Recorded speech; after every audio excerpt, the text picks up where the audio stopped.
Cabinet मंत्री, सांसद रहे, विधायक भी रह चुके हैं।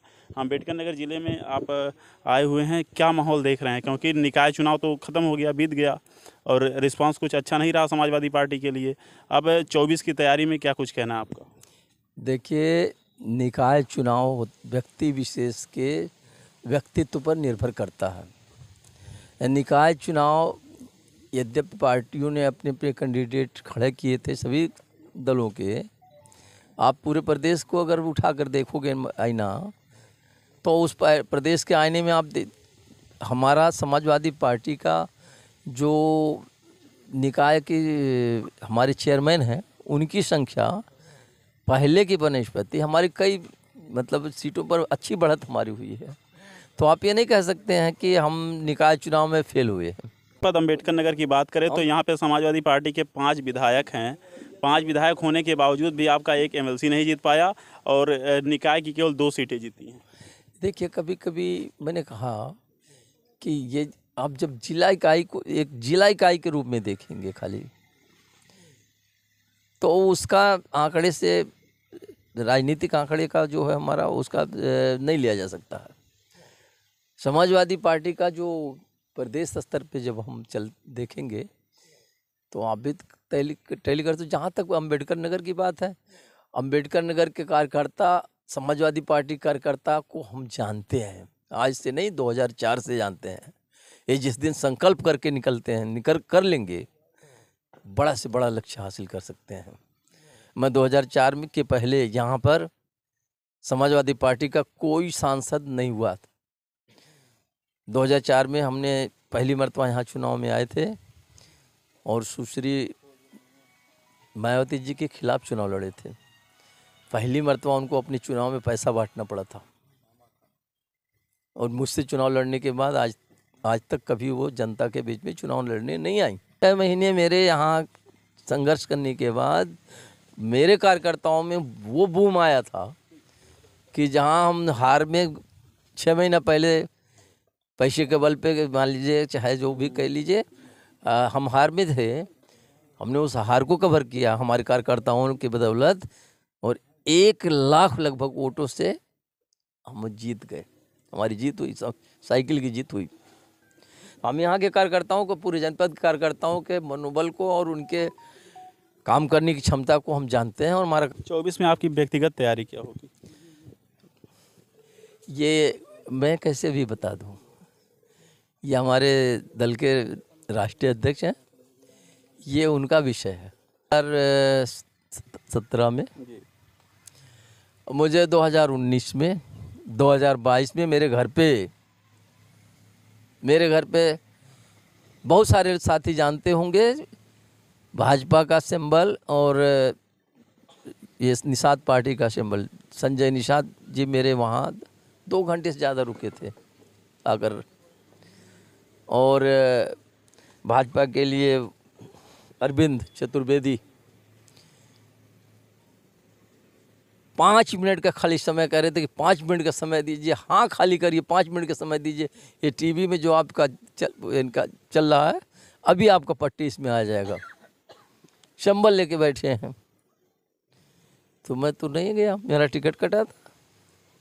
बाद में मुझे मान लीजिए यहाँ से हटा करके और फरिंदा में ऐसी जगह पे जो जहाँ पर कोई तैयारी नहीं थी, वहाँ पर मुझे भेज दिया गया। तो ये तो हमारे राष्ट्रीय अध्यक्ष के सोच होनी चाहिए थी, किसको नए को कहाँ एडजस्ट करना, पुराने को कहाँ एडजस्ट करना कर चाहिए। पुराने को पहले अपने एडजस्ट करके तब नए को एडजस्ट करने की सोचना चाहिए। अब ये उनकी सोच है, वो जाने। लेकिन मेरा कहने का मनसा है कि मैं तब जब मेरे पास संबल लेके आए थे होम मिनिस्टर का 2019 के चुनाव में, आपको शायद नहीं मालूम होगा कि भाजपा के तरफ से मेरे ऊपर कितना बड़ी प्रलोभन था। मैं नाम नहीं लेना चाहता हूँ। और उसके साथ साथ केंद्र में भागीदारी मंत्री पद के मंत्रिमंडल में 24 के लिए भी ऑफर आ रहा भाजपा से? मेरे पास तो सबका ऑफर, कोई भी कहे, कोई कहता रहे तो उससे क्या मतलब है। हम जहाँ हैं के एक दलित सहरा मऊ की दलित बिटिया जो दिल्ली में रह के पढ़ाई करती थी, उसके ऊपर 21 बार चाकू से वार किया गया। 3 दिन पहले की घटना है और फिर उसकी हत्या कर दी गई। ये निहायत निंदनीय है और इस तरह की घटनाएं सरकार की विफलताओं को बताती है, कानून व्यवस्था को बताती है। कानून व्यवस्था का आईना है ये, इस तरह की घटना।